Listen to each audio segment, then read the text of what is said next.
Graça e paz, meus irmãos, boa noite. Hoje, como eu falei, o povo vai assistir futebol, mas eu tô padrão Maria, escolher a melhor parte. Certo, Isa? Certo, Tiagão? Escolher a melhor parte, depois a gente vê como é que tá o jogo. Se você tiver com a Bíblia aí no telefone, não é para estar vendo o jogo não, abre a Bíblia, hein? Todo mundo no sapatinho. Irmãos, eu peço para que você abra sua Bíblia lá em Atos, no capítulo 1. Nós vamos ler dos versículos 1 a 8. Hoje eu quero conversar com vocês sobre o seguinte tema: Igreja, aguarde a promessa. Igreja, aguarde a promessa. Atos, capítulo 1, versículos 1 a 8. Lá no comecinho do livro de Atos dos Apóstolos. Diz assim a palavra do Senhor: Escrevi o primeiro livro, ó Teófilo, relatando todas as coisas que Jesus começou a fazer e a ensinar, até o dia em que, depois de haver dado mandamentos por intermédio do Espírito Santo aos apóstolos que escolhera, foi elevado às alturas.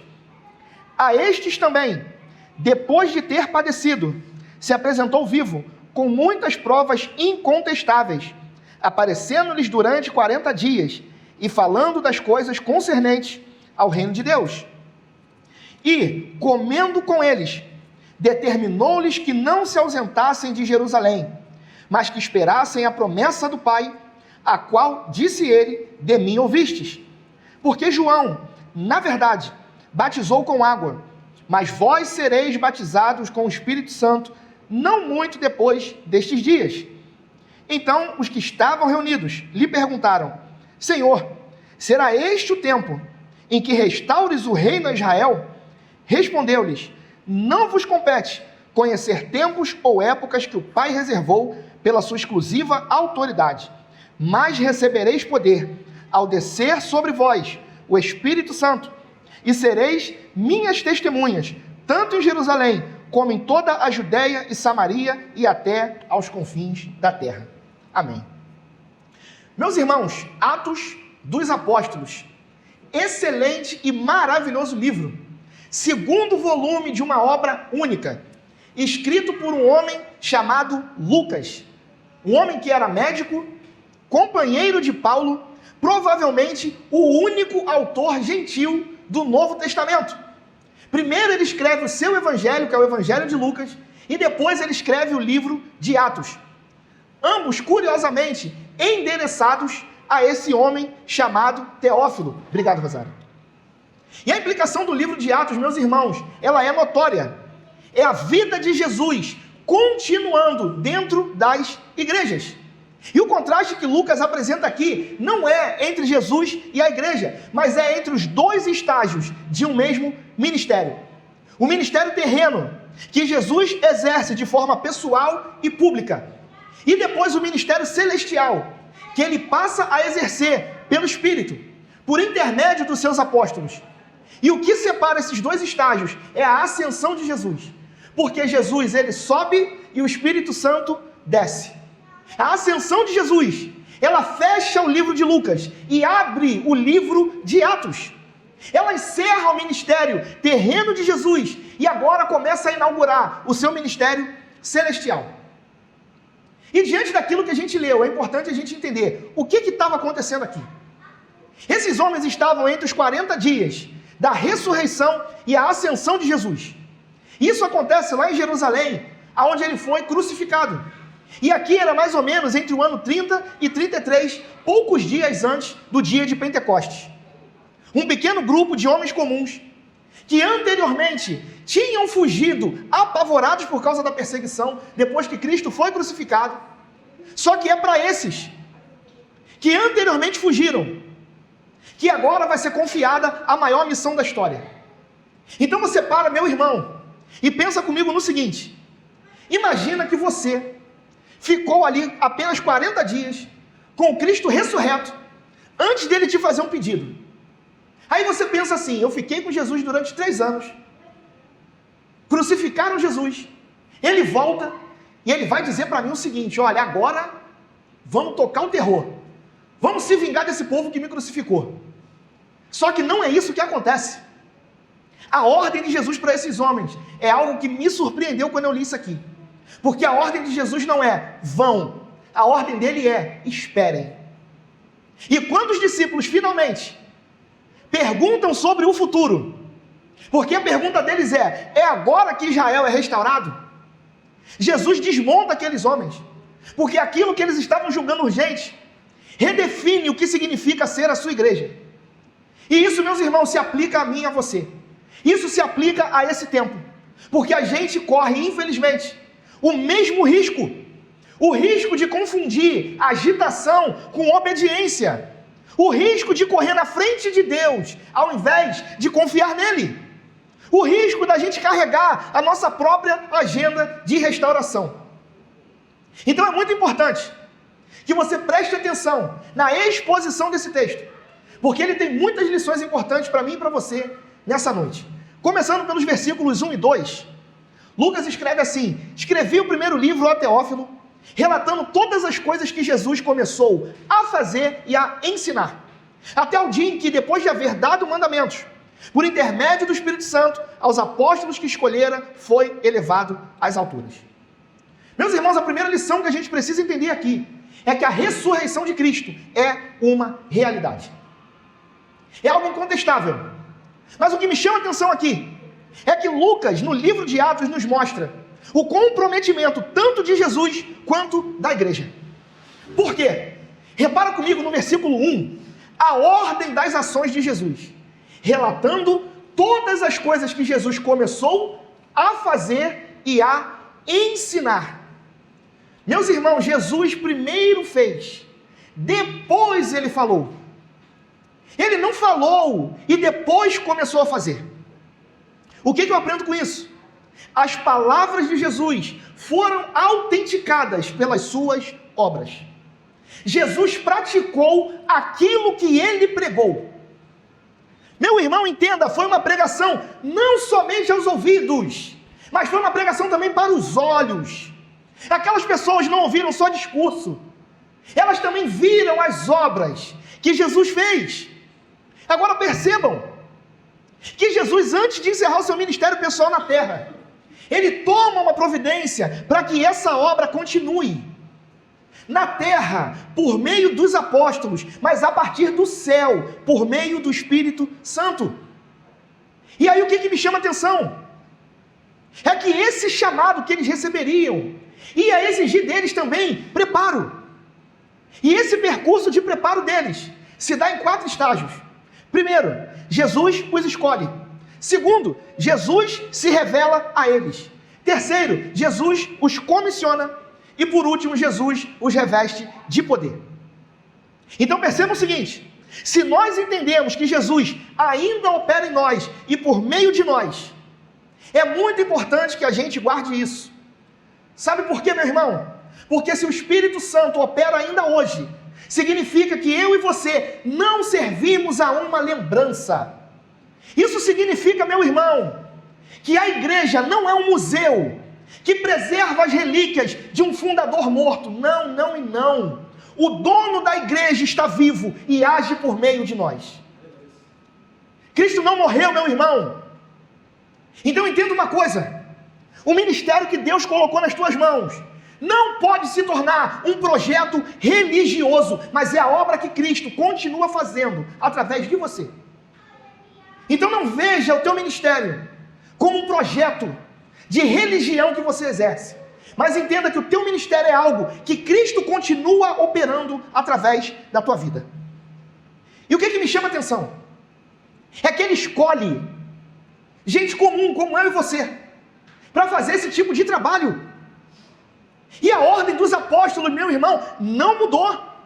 Você é escolhido, você é ensinado, você é enviado e você é revestido. Aquilo que aconteceu com os apóstolos continua acontecendo comigo e contigo hoje. Essa ordem de Deus continua para aqueles que Ele chama. Aí você pode dizer: pastor, não me sinto qualificado, eu acho que eu não sou bom o suficiente para fazer isso. Que bom, meu irmão, que bom que você pensa assim, e continue pensando assim, porque você não se qualifica sozinho para fazer a obra de Deus. É Ele que te escolhe, é Ele que se revela a você, é Ele que te comissiona, e é Ele que te capacita. Então só depende de você, para você cumprir com empenho a obra de Deus. Aí no versículo 3, na parte A, ele vai dizer assim: a estes também, depois de ter padecido, se apresentou vivo, com muitas provas incontestáveis, aparecendo-lhes durante 40 dias. Lucas agora aqui vai nos mostrar as provas da ressurreição. Tanto a morte de Cristo como a sua ressurreição, meus irmãos, foram fatos.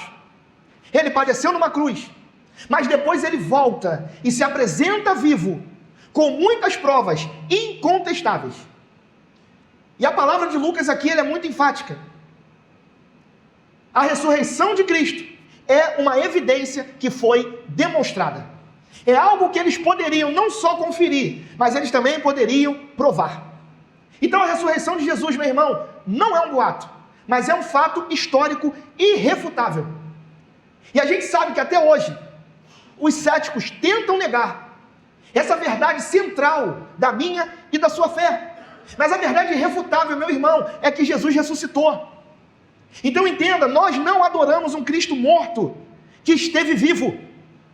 Nós adoramos um Cristo vivo que esteve morto. Então essa é a diferença. É isso que vai fazer eu e você entender, meu irmão, que a nossa fé não se baseia em um sentimento. A nossa fé se baseia em um túmulo vazio e um Cristo que se apresentou vivo. E aí Lucas vai estender um pouquinho mais e na parte B, após essa explicação ele vai dizer, e falando das coisas concernentes ao reino de Deus. O que me chama a atenção nisso aqui? É que nessa segunda parte do versículo, a intenção é falar sobre o ensino acerca do reino de Deus. Olha que curioso. Jesus ficou 40 dias falando sobre o reino de Deus. Aí você pensa, e nos 3 anos de ministério anterior, sobre o que ele falou? Reino de Deus. Então Jesus ficou 3 anos no ministério falando sobre o reino de Deus. Ele morre. Ao 3º dia ele ressuscita. Fica mais 40 dias falando de quê de novo? Reino de Deus. Aí tu pensa, meu Deus, foram 3 anos falando sobre o reino de Deus. Ele morre, volta e continua falando do reino de Deus. Ele abre o seu ministério falando do reino de Deus. Ele fecha o seu ministério falando do reino de Deus. E os seus discípulos, achando que ele estava falando de um reino terreno. Mas isso a gente vai ver mais à frente. O que chama a minha atenção nisso aqui? É que depois de vencer a morte, o tema de Jesus não foi confortar os discípulos. Ele volta e continua falando do reino de Deus. Então pensa comigo o seguinte, se o foco de Jesus é o reino de Deus, por que é que nós focamos no reino do eu? Por que a gente vem para cá, meu irmão, para cantar louvores, aonde a letra é para mim, em mim, por mim? Aonde a pregação é você vai vencer, você é forte, você é poderoso, você pode tudo. E a pregação é fé e arrependimento. Tem alguma coisa errada. Porque Cristo fala sobre o reino de Deus. E a gente vem para a igreja procurando o reino do eu. Cristo oferece um reino eterno. E a gente vem para a igreja procurando um reino terreno. Agora ele sai da ressurreição de Cristo para agora falar da promessa do Espírito a partir do versículo 4.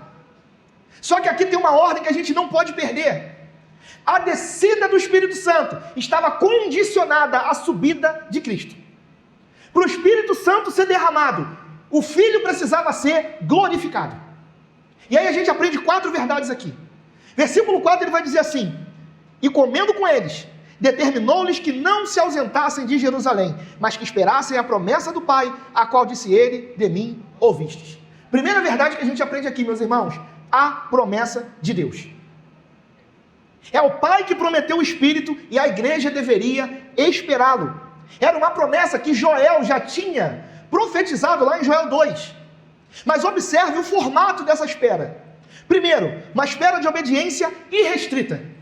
Eles não poderiam se ausentar de Jerusalém, porque era ali que eles iam receber o Espírito Santo. Mas tem algo profundo, que talvez você não tenha percebido.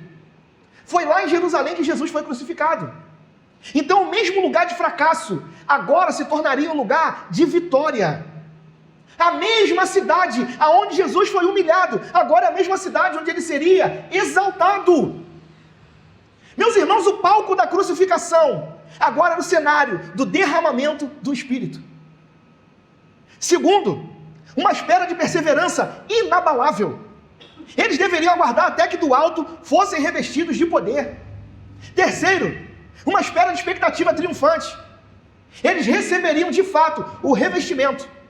O que eu aprendo com isso? E o que você precisa aprender com isso? Existe um esperar que não é preguiça, é obediência. Você precisa entender, meu irmão, que os discípulos tinham todos os motivos para depois de 40 dias de ensino, eles saírem de lá para fazer a obra de Deus, mas ainda assim Jesus fala, não, espera o poder chegar. E isso nos ensina algo muito valioso. Existe uma diferença entre você trabalhar para Deus e trabalhar a partir de Deus. Entenda uma coisa, meu irmão, cuidado para você não trabalhar para Deus, se colocando na frente de Deus. Talvez Deus te chamou para um trabalho, mas ainda não é o momento de você fazer. Espere, confia nele. Cuidado para você trabalhar para Deus e esquecer que você precisa trabalhar a partir de Deus. Segunda verdade que eu aprendo no versículo 5, que é um tema um pouquinho polêmico, mas 1 Coríntios 12, quando a gente chegar no 12, quarta-feira, se Deus quiser, a gente vai aprender isso aqui, que é o batismo com o Espírito Santo. Olha o que Lucas escreve, porque João, na verdade, batizou com água, mas vós sereis batizados com o Espírito Santo, não muito depois destes dias. Perceba uma coisa, Jesus aqui está contrastando o batismo de João com água e o batismo que viria com o Espírito Santo. E como eu disse, a gente sabe que essa expressão, batismo com o Espírito Santo, é um tema bem sensível. E é um tema que é amplamente discutido entre movimentos tradicionais, movimentos pentecostais e movimentos neopentecostais. Eu tenho certeza, irmãos, que são pessoas muito sinceras. Mas o que difere isso são as maneiras como cada um visualiza essa questão. E eu tenho uma posição muito clara acerca do batismo com o Espírito Santo. Só que tem alguns que acham que o batismo com o Espírito Santo é algo que é diferente ou separado da nossa conversão. Tem outros que acham que o batismo do Espírito Santo é algo ligado a uma evidência de falar em outras línguas. E tem aquela que eu acredito, que é quando você se converte. No ato da sua conversão, quando você é batizado no corpo de Cristo pelo Espírito, é ali que você é batizado com o Espírito Santo. Isso a gente vai ver lá na frente, em uma outra oportunidade, sobre um estudo bem aprofundado sobre esse tema. Mas independente da interpretação, existe um fato aqui, que embora o Espírito do Senhor no Antigo Testamento já agia nas pessoas antes do Pentecostes, a dispensação plena do Espírito Santo começa ali. É nesse exato momento, meus irmãos, quando Cristo é glorificado, é que o Espírito é derramado para estar para sempre com a igreja. E o mesmo Espírito que estava lá no Pentecostes é o mesmo Espírito que habita em cada crente hoje. Então não se preocupe, meu irmão. Por quê? Primeiro, o Espírito Santo ele não veio só para te consolar. Ele veio para te capacitar a testemunhar. Segundo, a pergunta aqui não é se você tem o Espírito Santo. Você é crente? Você tem Cristo? Então você tem o Espírito Santo. Acabou. Ah, pastor, mas eu não rodopio. Ah, pastor, mas eu não falo em línguas. Ah, pastor, mas eu não subo na pilastra. Não interessa. Meu irmão, manifestações são uma coisa, presença do Espírito Santo na tua vida é outra.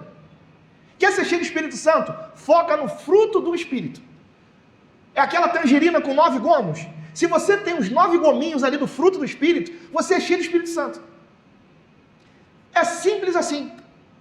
Então não se questione, eu tenho ou não o Espírito Santo. Se você tem Cristo, você tem o Espírito Santo. O que você precisa se questionar é se você está vivendo no poder que Ele veio dar para você. Aí sim, se você está vivendo de acordo com a palavra de Deus, é isso que vai provar que você é cheio do Espírito Santo. Aí vem a terceira verdade, no versículo 6 e 7. Então os que estavam reunidos lhe perguntaram: Senhor, será este o tempo em que restaures o rei de Israel? Respondeu-lhes: não vos compete conhecer tempos ou épocas que o Pai reservou pela sua exclusiva autoridade. Terceira verdade que nós aprendemos, irmãos, a natureza do reino. É exatamente aqui, a partir do versículo 6, que a verdade vem à tona. A distorção dos discípulos. E aí, o que eu aprendi com isso aqui? Jesus é muito paciente. Porque você pensa comigo, 3 anos explicando para esses caras sobre o reino de Deus. Ele morre, ressuscita, e fica mais 40 dias falando sobre o reino de Deus. E os caras estão pensando que ele está falando de vingança, de Israel se tornar uma potência mundial. Eu acho que Jesus botou a mão na cabeça e falou, meu eu, que é meu Deus, né? Meu eu não aguento isso. Esse povo não entendeu ainda. Porque ele explica sobre o reino de Deus, e a pergunta deles é, Senhor, é agora que Israel vai voltar a ser grande? O olhar deles ainda é político. O olhar daqueles homens ainda era nacionalista. O foco deles era saber quando vai ser a nossa vez de vencer. E o centro da mensagem de Cristo era o reino de Deus.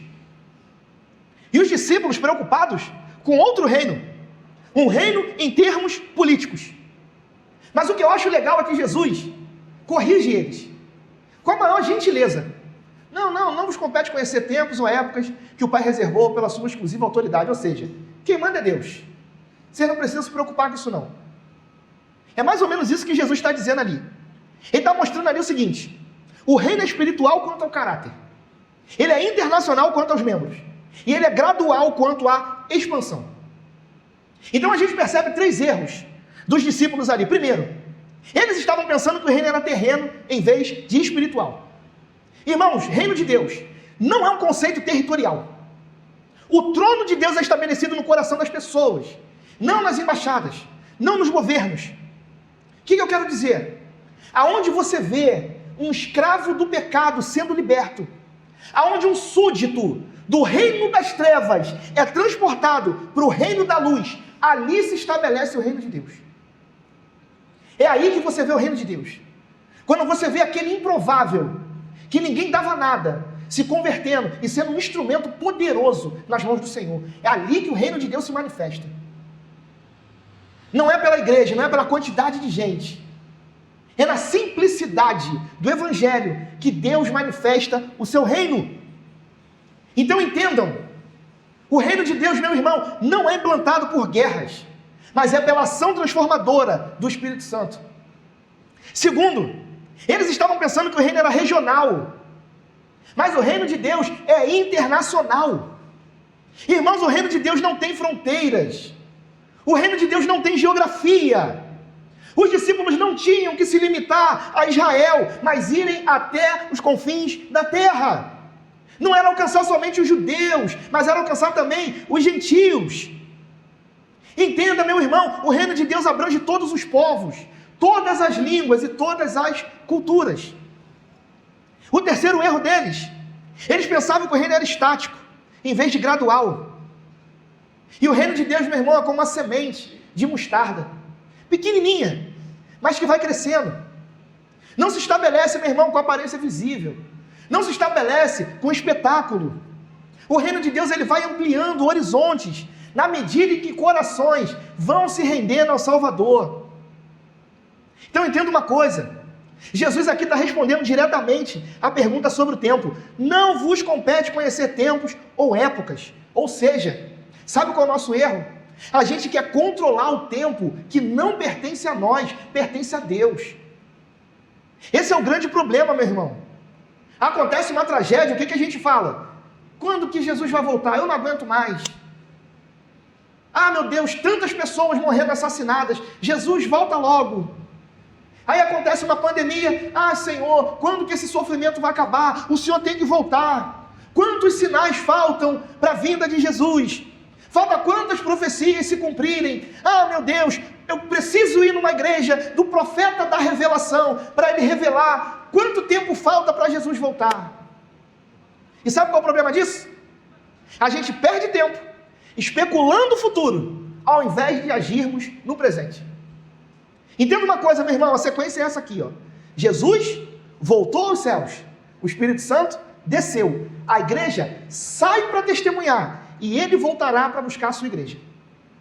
Aí eu te pergunto, ele já voltou? Já voltou? Não. Então a gente está no terceiro estágio. Igreja continua testemunhando. Igreja, continue gerando discípulos. A minha e a tua tarefa não é calcular, é testemunhar. O calendário é de Deus, a comissão é nossa. É simples assim. Não fica preocupado, meu irmão, se Jesus vai voltar, quando vai voltar. Não, nosso foco não é esse. Nosso foco é gerar discípulos. Nosso foco é fazer a grande comissão.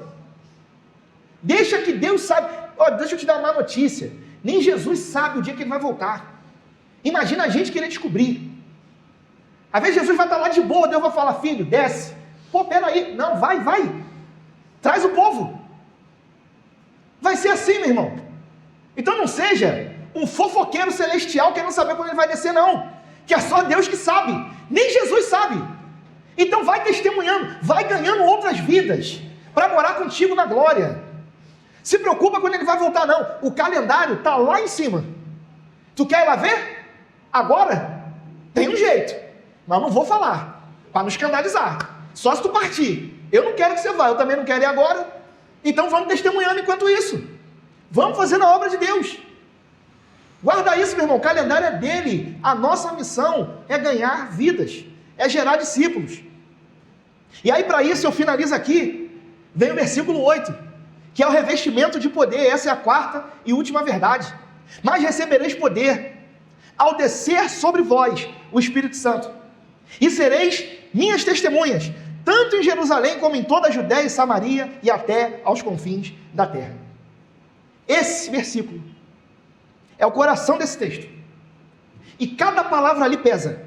Porque agora Jesus vai dar um esboço geral da obra dele. E ele separa isso em 3 pontos nesse versículo. O poder, a fonte do poder e o uso do poder. O poder que a igreja recebe aqui no grego é o dunamis, que significa poder espiritual, pessoal e moral. Ou seja, não basta você só ter intelecto. Não basta você ter força de vontade. Não basta você ter eloquência. É o Espírito que precisa agir dentro de nós e através de nós. Segundo, a fonte desse poder, que é o próprio Espírito Santo. E terceiro, o uso é esse. A igreja precisa ser testemunha de Cristo até os confins da terra. E por que, meu irmão, que tanto eles quanto nós precisamos desse revestimento de poder? Primeiro lugar, porque precisamos sair do campo da especulação e entrar no terreno da ação. Não perca tempo especulando o futuro. A gente é desafiado a testemunhar no presente e nesse lugar. Segundo, por que precisamos ser revestidos do Espírito Santo? Para aprendermos a perdoar. Olha ali para aquela lista de lugares. Tanto em Jerusalém, como em toda a Judéia e o quê? Samaria. Lembra de domingo passado? Qual era a parábola? O bom samaritano. Quem era o samaritano? Inimigo dos judeus. Jesus inclui Samaria no trajeto da comissão para mostrar, meu irmão, que as barreiras precisavam ser quebradas, que a barreira racial, cultural e religiosa que estava separando os judeus dos samaritanos precisavam cair por terra. É por isso que o mapa traçado por Jesus inclui Samaria. E o que a gente aprende com isso, meu irmão? Muros de inimizade são derrubados quando o evangelho chega. E se a gente não entendeu isso ainda, significa que o evangelho não nos alcançou. Meu irmão, se você não consegue resolver uma inimizade, você precisa rever o evangelho que você está vivendo. Porque fato é, a igreja só é capacitada a amar quando ela recebe o poder do Espírito. Só assim, meu irmão. E amar, que eu estou dizendo, não é abraçar e dar beijinho, não. Amar é você sentar, olho no olho, e falar, olha, você fez algo que eu não gostei. Ou eu chamar a pessoa e falar, me perdoe porque eu errei com você. Isso é amor, meu irmão. Exortação, encorajamento, repreensão, isso é prova de amor. E só faz isso quem tem o poder do Espírito. E terceiro, por que precisamos ser revestidos de poder? Para pregar até os confins da terra. Os horizontes são ampliados porque o projeto de Deus é o evangelho inteiro, por todas as igrejas, todos os bairros, todas as cidades, todos os países e continentes. Esse é o poder do evangelho. Então, meus irmãos, entendam, nós precisamos fazer a diferença nesse bairro e sair das quatro paredes. É você sair daqui nessa noite entendendo que esse texto não nos deixa como espectadores, mas ele coloca a mim e a você diante de um espelho. Então hoje, quando você sair daqui, se olha no espelho e faz essas seguintes perguntas para você. Primeiro, eu estou servindo a um Senhor vivo que ainda age, ou eu apenas estou mantendo uma rotina religiosa por hábito? Segundo, onde eu tenho confundido a agitação com a obediência? Terceiro, eu sei distinguir na prática entre trabalhar para Deus e trabalhar a partir de Deus? Quarto, eu estou disposto a soltar o controle do calendário e assumir a comissão que Deus me deu? Se você responder essas perguntas, meu irmão, você vai entender que você não está tentando fazer a obra de Deus, porque você é bom naquilo que você faz. Você faz porque o poder do Espírito age em você, dentro de você e através de você. Então, guarda o seguinte: o mesmo Espírito que transformou os discípulos, que outrora estavam extremamente assustados, mas que agora se transformam em testemunhas, que sacudiu o mundo, é o mesmo Espírito que é dado a mim e a você. Então guarda no teu coração, meu irmão, a comissão que essa igreja tem não é um fardo, mas é uma promessa que repousa sobre o poder de Cristo.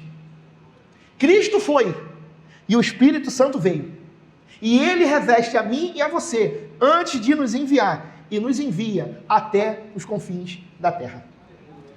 Então, meu irmão, que nós, como igreja, possamos entender que, como está dizendo aí a obra missionária desse mês, eis-me aqui, gere discípulos, meus irmãos, adote alguém, para que você consiga fazer com que essa igreja avance, gere frutos para a glória de Deus.